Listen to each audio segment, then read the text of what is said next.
Chapter 60. The Line. With reference to the whaling scene shortly to be described, as well as for the better understanding of all similar scenes elsewhere presented, I have here to speak of the magical, sometimes horrible whale line.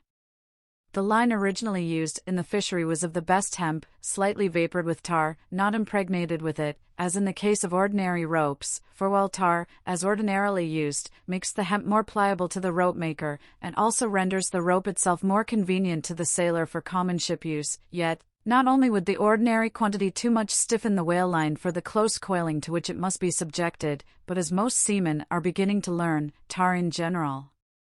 by no means adds to the rope's durability or strength, however much it may give it compactness and gloss. Of late years, the manila rope has in the American fishery almost entirely superseded hemp as a material for whale lines, for, though not so durable as hemp, it is stronger, and far more soft and elastic, and I will add, since there is an aesthetics in all things, is much more handsome and becoming to the boat than hemp. Hemp is a dusky, dark fellow, a sort of Indian, but manila is as a golden-haired Circassian to behold. The whale line is only 2/3 of an inch in thickness. At first sight, you would not think it so strong as it really is. By experiment its 1 in 50 yarns will each suspend a weight of 120 pounds, so that the whole rope will bear a strain nearly equal to 3 tons. In length, the common sperm whale line measures something over 200 fathoms. Towards the stern of the boat it is spirally coiled away in the tub, not like the wormpipe of a still though, but so as to form one round, cheese-shaped mass of densely bedded sheaves, or layers of concentric spiralizations, without any hollow but the heart, or minute vertical tube formed at the axis of the cheese. As the least tangle or kink in the coiling would, in running out, infallibly take somebody's arm, leg, or entire body off, the utmost precaution is used in stowing the line in its tub. Some harpooneers will consume almost an entire morning in this business, carrying the line high aloft and then reeving it downwards through a block towards the tub, so as in the act of coiling to free it from all possible wrinkles and twists. In the English boats 2 tubs are used instead of 1, the same line being continuously coiled in both tubs. There is some advantage in this, because these twin tubs being so small they fit more readily into the boat, and do not strain it so much, whereas, the American tub, nearly 3 feet in diameter and of proportionate depth, makes a rather bulky freight for a craft whose planks are but 1/2 inch in thickness, for the bottom of the whaleboat is like critical ice, which will bear up a considerable distributed weight, but not very much of a concentrated one. When the painted canvas cover is clapped on the American line tub, the boat looks as if it were pulling off with a prodigious great wedding cake to present to the whales. Both ends of the line are exposed, the lower end terminating in an ice splice or loop coming up from the bottom against the side of the tub, and hanging over its edge completely disengaged from everything. This arrangement of the lower end is necessary on 2 accounts.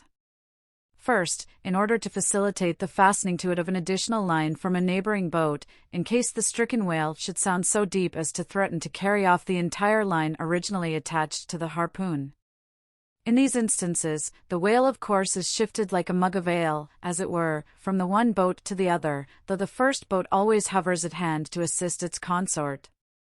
Second, this arrangement is indispensable for common safety's sake, for were the lower end of the line in any way attached to the boat, and were the whale then to run the line out to the end almost in a single, smoking minute as he sometimes does, he would not stop there, for the doomed boat would infallibly be dragged down after him into the profundity of the sea, and in that case no town crier would ever find her again. Before lowering the boat for the chase, the upper end of the line is taken aft from the tub, and passing round the loggerhead there, is again carried forward the entire length of the boat, resting crosswise upon the loom or handle of every man's oar, so that it jogs against his wrist in rowing, and also passing between the men, as they alternately sit at the opposite gunwales, to the leaded chocks or grooves in the extreme pointed prow of the boat, where a wooden pin or skewer the size of a common quill prevents it from slipping out.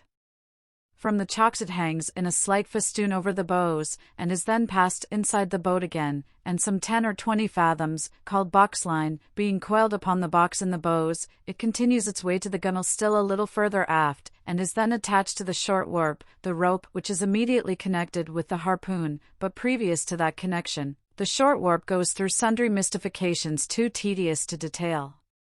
Thus the whale line folds the whole boat in its complicated coils, twisting and writhing around it in almost every direction. All the oarsmen are involved in its perilous contortions, so that to the timid eye of the landsman, they seem as Indian jugglers, with the deadliest snakes sportively festooning their limbs. Nor can any son of mortal woman, for the first time, seat himself amid those hempen intricacies, and while straining his utmost at the oar, bethink him that at any unknown instant the harpoon may be darted, and all these horrible contortions be put in play like ringed lightnings. He cannot be thus circumstanced without a shudder that makes the very marrow in his bones to quiver in him like a shaken jelly. Yet habit, strange thing! What cannot habit accomplish? Gayer sallies, more merry mirth, better jokes, and brighter repartees, you never heard over your mahogany, than you will hear over the half-inch white cedar of the whaleboat, when thus hung in hangman's nooses, and, like the 6 burghers of Calais before King Edward, the 6 men composing the crew pull into the jaws of death, with a halter around every neck, as you may say. Perhaps a very little thought will now enable you to account for those repeated whaling disasters, some few of which are casually chronicled, of this man or that man being taken out of the boat by the line, and lost. For, when the line is darting out, to be seated then in the boat, is like being seated in the midst of the manifold whizzings of a steam engine in full play, when every flying beam, and shaft, and wheel, is grazing you. It is worse, for you cannot sit motionless in the heart of these perils, because the boat is rocking like a cradle, and you are pitched one way and the other, without the slightest warning, and only by a certain self-adjusting buoyancy and simultaneousness of volition and action, can you escape being made a Mazeppa of, and run away with where the all-seeing sun himself could never pierce you out. Again, as the profound calm which only apparently precedes and prophesies of the storm, is perhaps more awful than the storm itself, for, indeed, the calm is but the wrapper and envelope of the storm, and contains it in itself, as the seemingly harmless rifle holds the fatal powder, and the ball, and the explosion, so the graceful repose of the line, as it silently serpentines about the oarsman before being brought into actual play, this is a thing which carries more of true terror than any other aspect of this dangerous affair. But why say more? All men live enveloped in whale lines. All are born with halters round their necks, but it is only when caught in the swift, sudden turn of death, that mortals realize the silent, subtle, ever-present perils of life.